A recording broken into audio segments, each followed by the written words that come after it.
Well, hey guys, thanks for checking out another episode of the Fasting Guy podcast. On today's episode, you're going to learn what and when and how to snack on a keto or low carb diet. Before I can do anything else, I have to give a shout out to my patrons Bob Lowry, Randy Decker, Angie Richardson, Eric Barnhart, Cindy Carr, Bessie Williams, and Bobby Houston. You guys are superstars, and hey, if you're listening to this podcast and you hate the advertisements, or maybe you just love the podcast and you want to support it, you too can be a patron at losewithmason.com. Losewithmason.com. So there's no ads. It's a much shorter, more concise version of the podcast. You get it 4 days earlier than anybody else. You also, in addition, get patron-only private podcasts. Now, let me give you a little tip right here. We're going to talk about keto snacks today. I've already done a very, very much more detailed episode on keto snacks for my patrons. They've had it for like well over a week. So we're going to get into that with you today. But if you really wanted to dig into it, you want to get really detailed into it, that episode is, I go a little extra for my patrons. That's over there. Not only that, I just 2 days ago or 3 days ago uploaded a new patron-only podcast that talks about this great new tool and how to exactly know exactly how many calories to eat every day to lose weight on your low carb diet. Now look, a lot of people say calories don't matter. They absolutely matter. You can go low carb or keto and some of that will self-regulate itself. But if you really want to hone it in, absolutely calories matter. And the more diligent you are with things, the faster and more efficient you're going to be at getting healthier and losing weight. That episode is phenomenal, and it's up over there. Just a little taste of the thing that patrons get. So look, I'm not begging you to be a patron. I'm just inviting you if it's something you'd be interested in. You want to get the podcast earlier. You don't want the ads. You want podcasts just for you. You want to go to the front of the line when you have questions. Consider being a patron. It's just a couple of bucks, really. I mean, it's not I'm charging an arm and a leg. It's just a few bucks. Helps me offset the cost of podcast hosting and the equipment I use, and that's it, literally. Losewithmason.com. Losewithmason.com. Follow us on social media, Fasting Guy Podcast. If you need help with any of the links today and you're like, he said this or that or the other, or I don't know where to find this, fastingguy.com will take you to all the links you need. Fastingguy.com. And then finally, if you want to email me, fast@fastingguy.com. Fast@fastingguy.com. All right, let's jump right into it, shall we? I'm going to start out by going over a bunch of no's, okay? I'm going to end with some positives, but I'm going to start with the no's. That way we get the bad news out of the way first, and we get to the good news secondarily, right? Isn't that the best way to get it? So here's the no's, the no-nos, and the oh-nos when we're talking about snacking. So my first no would be your ultimate goal with going keto or low carb is to stop snacking. The food industry, these big corporations that make and sell you food that have made us all fat with their greed, and they're taking the fiber out and them taking the protein out and feeding us bucket loads of carbs and all the other horrible things they do that have made us fat and have adulterated the food supply. They invented the word snack. Snack is not a thing. When you snack, you're eating a meal. I mean, that's just all there is to it. They just gave it a different name. That would be like you walking down the street and punching somebody in the face and saying you punched them in the face. And then 2 blocks later down the street, you punch somebody in the face and you called it giving them a love tap. And I'd be like, well, I like to punch 3 people in the face every day, and then I like to give 2 other people love taps. No, you really just like punching 5 people in the face every day. So let's just be clear about that. And I don't think we should pussyfoot around it. I don't think we should soft sell it. I don't think we should dance around what is facts. Snacks are meals. When you have a snack, you're having a meal. When you have a meal, your insulin goes up. The closer the amount of time between meals keeps your insulin from ever coming down to a low level. And if your insulin never comes down to a low level, you never lose weight. You don't get the exit of fat from fat stores. You only get fat storage. And just bad things happen. And that's why we're all in the shape we're in. That's why you're listening to this podcast. That's why I'm so passionate about helping people lose weight. It's why I'm always reading and studying and researching and learning everything I can about weight loss, because that's why we're here.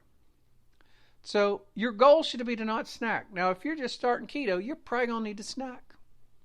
So I tell people that I coach personally, the thing I tell them is, look, for the first 2 weeks or so on keto, I don't care how much you eat. It doesn't matter. I just want whatever you eat to be keto. I do want you to hit the 20 carbs now. You need to have 20 carbs or less a day. So you need to work on that. And the way you offset that is, if you're still hungry and you've already hit your 20 carbs, well, there's still things you can eat.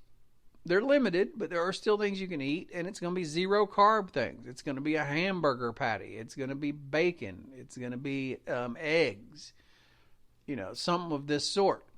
So first 2 weeks, eat as much as you want. Just make sure it's keto. And I tell people I coach, look, when you get hungry or you get a craving at 2 p.m, stick something keto in your mouth and eat it.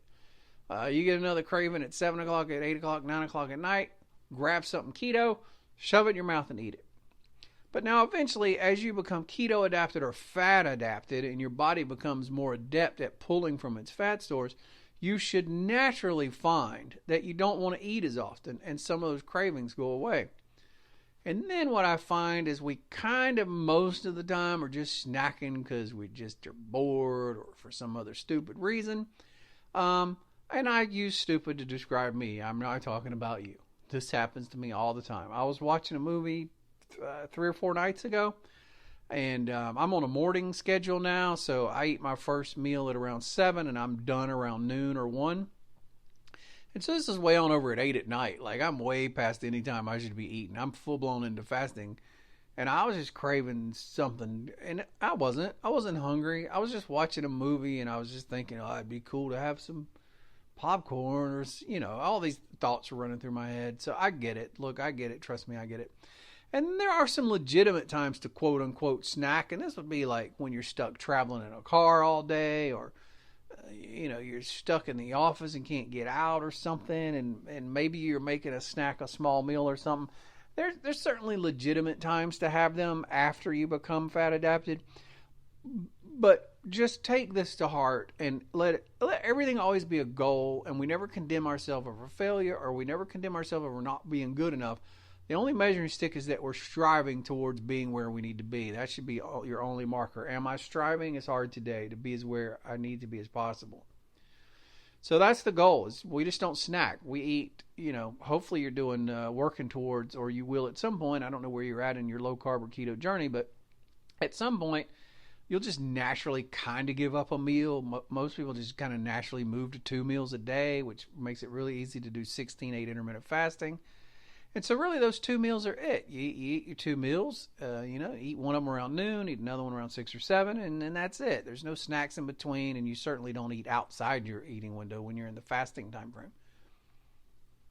So that's goals, okay? But if you're early on, eat all day. I don't care. As long as it's keto and as long as you keep your carbs 20 or less, eat all day the first 10 to 14 days. I mean, you've got to get your body running on fat. So that's number 1. Snacks aren't really a thing, and we need to be moving away from them.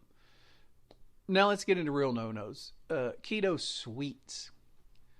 Keto sweets, technically on paper, they can show you how there's no calories, there's no carbs. You'll find research about how it doesn't affect the insulin. Some of them don't. Some of them may affect it a little. Or you'll find research on how this sweetener doesn't affect blood sugar, or this one does, but only a little bit, and you can make it work and all this. These are iffy, kind of true or whatever. It certainly depends on what the sweetener is, but there's a bigger thing at play here, and that is this addiction to sweets. You're just prolonging it. It's kind of like, they have these really hardcore drug addicts, and they move them over to methadone, and they become methadone addicts. So, they're not doing the whatever, I don't know, it's heroin or whatever it is they give methadone to heroin users. I mean, they're not on the heroin anymore, but they're full-blown methadone addicts. And so you can move from being a table sugar addict, sweet eater, to being a keto sweet eater addict, and it's just going to cause you to be in a state of craving all the time. And this is not the natural human state. The natural human state is not to be craving things all the time, okay? It just isn't. Just the body, when the body is working correctly, eating the proper human diet, that you don't have those cravings. And so that's why these keto sweets are a bad idea. That doesn't mean I don't ever eat them. You should be treating them as a treat, though, like our parents and grandparents used to treat eating out. You know, when I was growing up, we ate out once a month. It was a big deal. It was a big deal. We didn't eat out every night. We didn't eat out once a week. We ate out once a month. And we would go to the buffet, because when you did come off that money to eat out that once a month, you wanted to go somewhere where you get your money's worth, and we'd always go to a buffet. Nowadays, people just eat out every freaking meal. Some people do. Sweets is kind of the same thing. Look, you can't go through life not having sinful pleasures, occasionally. It just doesn't need to be, and it can't possibly be an everyday thing. Your goal should be to, every 2 weeks I'm going to cook one of these delicious keto desserts and enjoy it with dinner. Or once every 3 weeks or something. It's just not an everyday thing. Look, maltodextrin, which is in a ton of these ones you buy, these keto, quote-unquote keto-friendly sweets that you buy, a ton of them have maltodextrin. Here's something you probably don't know about maltodextrin. It has a higher glycemic index than sugar. It's just bad. It contributes to sweet tooth. There's a huge mental component to it, the cravings and addictions. I encourage you to move away from wanting that. You trained yourself to love that. You can train yourself to love something different. Like, people think, well, I don't want to give up what I love. Well, you decide what you love. That's the big secret. You decide what you love. It doesn't decide for you. You decide. Now, there's habits and certain taste cravings and things that we've built up over time, but you can reverse those and crave new things. You just can. So keto sweets are a no-no. God, if you have to have them in the beginning and you can stay under your 20 carbs, whatever you need to do to survive that first 14 days, you kind of get a pass. But the further you go, your goal is no sweets ever. Another big no-no is these bars. This net carb thing it's just a trick. It's just a trick. You'll see some of these ketogenic protein bars, and they'll say, it's only got 4 net carbs per bar. And you look on the label, it's got like 27 carbs in it. And then they subtract, 10 grams of fiber, and then they subtract another 12 grams of this. And I mean, no. You're getting all that carbohydrate. Granted, it's a slower carbohydrate, but it's just a trick, and I've seen it stall people's weight loss. Too many people, my own included. Look, pretty much anything I tell you is all personal experience. This isn't something I read. I mean, I did read it, but I've lived all this stuff. I'm just telling you from experience. They're just not good. Now, you're traveling somewhere and you stop in a convenience store to get gas, and you go in and they have Quest bars on the shelf, and you haven't eaten in 4 hours and you still got an hour to go. I just need to grab something. What's the least offensive thing in here? Yeah, grab a Quest bar and eat it. But you need to relegate them to situations like that. And the last thing on the no-nos for snacks is liquid things. Drinking calories is bad. Your body was never designed to consume liquid calories, other than the that's not even liquid calories. When you eat a fruit, and look, I'm not saying fruit's on the list of things you can eat. If you're overweight and fat, you're metabolically challenged, you can't eat fruit anymore. But a young, healthy person who hasn't wrecked their metabolism, doesn't have insulin resistance and all this, they can have some fruit and still function. Fruit's full of water, but it isn't sugar water. It's the sugar is wrapped up in the fiber in the fruit. A little bit gets into the water, but we were just not designed to drink calories. When you consume liquid calories, it's like injecting sugar right directly into your bloodstream, and your body freaks out. And the sheer volume of insulin it dumps into your system to try to deal with that is just astronomical, which causes all this damage that leads to heart disease, stroke, cancer, dementia, Alzheimer's, inflammation, arthritis, and all these other things. All that comes from these elevated levels of insulin. So shakes are bad. No shakes, no smoothies, nothing liquid with calories in it as a snack. You just don't want to do that. Okay, so those are out of the way. I'm going to quickly run down a list. Now, I wanted you to know that I went through a much more detailed version of the list, things I do personally, some other ideas and stuff on the Patreon only podcast. So I'm going to be hitting high points here. Really, if you want a more detailed version, I really invite you to become a patron. Just consider it. But I want to get that out there because we do dive a little bit deeper into it. And then, of course, if you're a patron and you have questions, you go to the front of the line if you need to ask me or you need help with any of this. But I just want to run some of these down. If you want to just listen to them the first time through, that's fine. And then you can rewind the podcast and take notes. Or maybe you want to just pause and take notes as we go. Pork rinds are good. These are your replacement for chips. If you used to eat chips, you don't eat them anymore. You eat pork rinds and that's it. And they're not bad. But the thing I would say about it is make sure you observe serving sizes. It'll say either depending on what kind you get or what flavor, it should either be 0 or 1 carb per serving. Never get the ones that are 2 carbs per serving. I've seen some of those out there. But it should be 0 or 1 carb per serving. Make sure it's a serving. It's really not much, but it's plenty. You can eat it with whatever, and it's plenty. But you just got to get your mind right to what a serving is. It's not a whole bag. Certain cheeses, you want to buy harder cheeses. These come from the quote-unquote fancy part of the cheese section, generally speaking. You don't want Kraft singles or Borden singles. No. That ain't new cheese. It's a cheese product. You want to get a cheese. Sargento makes some reasonably priced ones. I like Pepper Jacks, Colby Jacks, sharp cheddars, mild cheddars. All those are good on burger patties or whatever. But check the label, and it should either be 0 or 1 carb per ounce, and that's it. Olives are fantastic. I love olives. You can get them stuffed with blue cheese and other type things. I really, really like olives. They can get pretty calorie dense pretty quickly, though, so it's not like you can just sit and eat a jar of them. Eggs are actually a good snack. A lot of people don't think about this. You can eat them boiled. They make pickled eggs. You can pickle your own eggs. Of course, there's the hot pickled eggs. But yeah, eggs are actually a great snack, and they're very filling. Cold cuts, you need to check the label, but you can buy cold cuts and roll them up and eat them, and even roll them up with a piece of that cheese we just talked about in them. So it's kind of like a cheese meat roll or whatever. Just when you buy your cold cuts, again, the rule should always be it just never has more than 1 gram of carb per serving. So check the label, and then once you check the label to see that it's 1 gram or less of carb per serving, make sure you're actually eating a serving and know how much you're eating, because a lot of people run into that. Beef jerky can be another good one, but you really got to check labels with beef jerkies. I find this old Wisconsin brand.